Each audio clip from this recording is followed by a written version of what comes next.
हरिः ओम. ओम नमो भगवते वासुदेवाय. अध्याय क्रमांक 4, ओवी क्रमांक 44. तरुणी कुटिला तस्य सख्यग्रे च रुरोधः अहो चिंता ममोत्पन्ना फलं चाहम न भक्षये. त्याची पत्नी कपटी स्वभावाची होती. रडत रडत ती आपल्या सखीस म्हणाली, सखी, मला तर मोठी काळजी लागून राहिली आहे. मी हे फळ खाणार नाही. ओवी क्रमांक 45. फलभक्षेण गर्भहा स्याद्य भरणोदर वृद्धितः स्वल्पभक्षं ततो शक्तिर्गृहकार्य कथं भवेत. फळ खाल्ल्याने गर्भ राहील, त्यामुळे पोट मोठे होईल.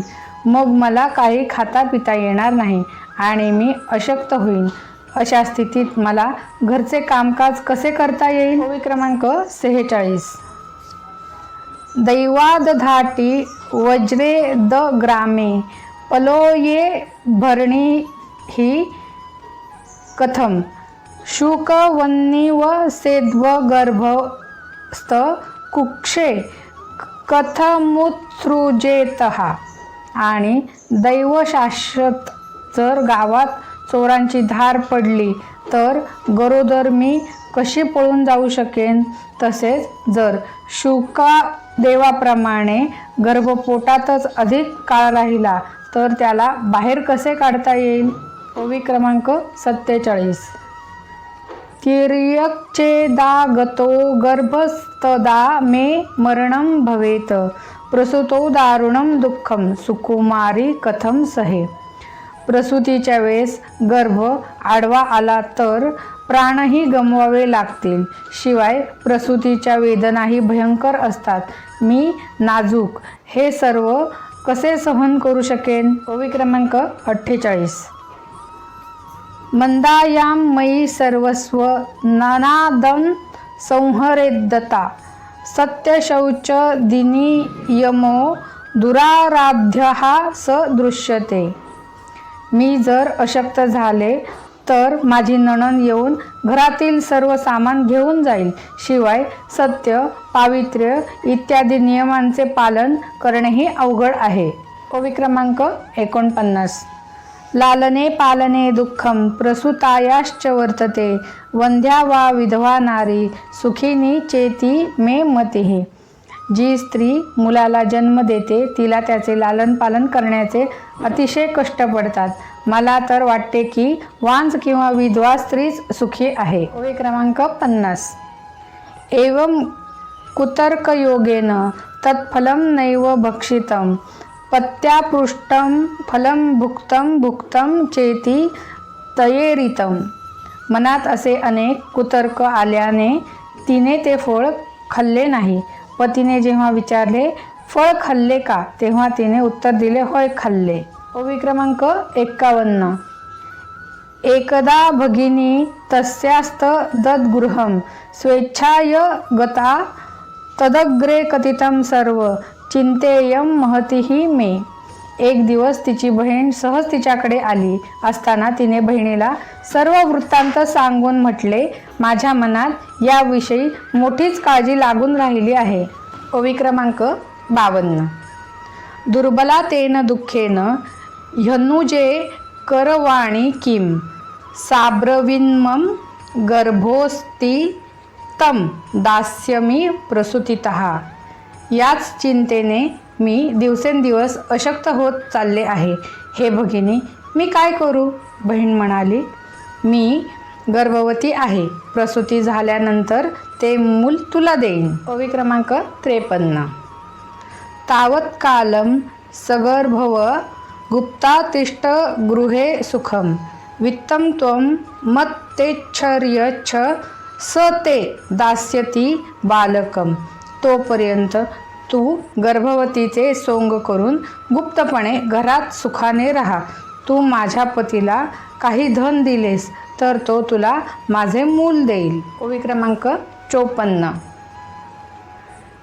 षाण्मासिको मृतो बाल इति लोको वदिष्यति तं बालं पोषयिष्यामि नित्यमागत्य ते गृहे. आपण अशी युक्ती करू की सर्व लोक म्हणतील की हिचे बालक 6 महिन्यांचे होऊन मरून गेले. मी दररोज तुझ्या घरी येऊन त्या बालकाचे लालन पालन करीन. ओवी क्रमांक 55. फलं पर्यधैनव त्वं परीक्षार्थं तु साम्प्रतं तत्तदात्तचरितं सर्वं तथैव स्त्री स्वभावतः. तू आता या फळाची परीक्षा पाहण्यासाठी म्हणून ते गाईला खाऊ घाल. ब्राह्मणीने स्त्री स्वभावानुसार बहिणीने सांगितले तसे केले. ओवी क्रमांक 56. अथ कालेन सा नारी प्रसूता बालकं तदा अनीयजनको बालं रहस्ये धुंदुली ददौ.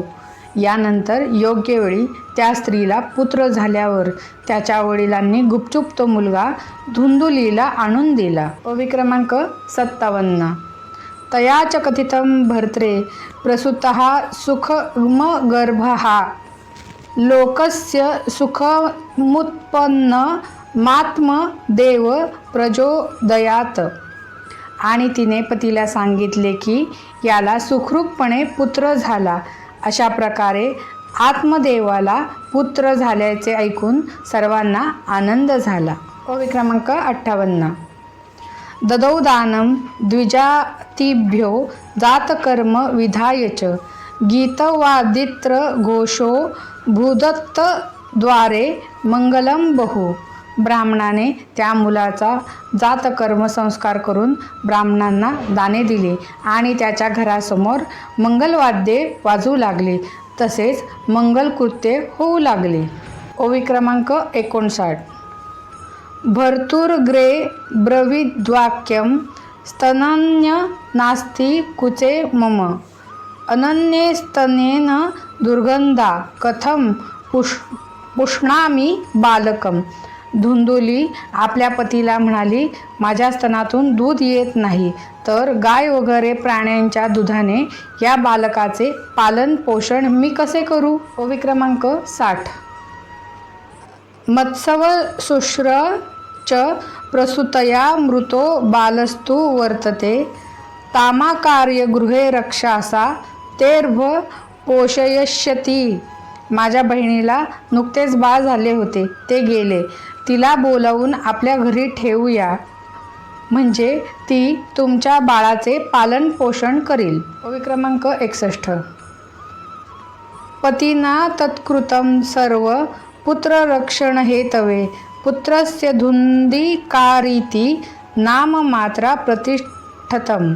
तेव्हा पुत्राचे रक्षण होण्यासाठी आत्मदेवाने तसेच केले. माता धुंदुलीने त्या बालकाचे नाव धुंदुकारी असे ठेवले. ओवी क्रमांक 62. त्रिमासे निर्गते चाथ सा धेनुः सुषुवेर्भकं सर्वांग सुंदर दिव्यम निर्मलम कनकप्रभम. त्यानंतर 3 महिने झाल्यावर त्या गाईलाही मुलगा झाला.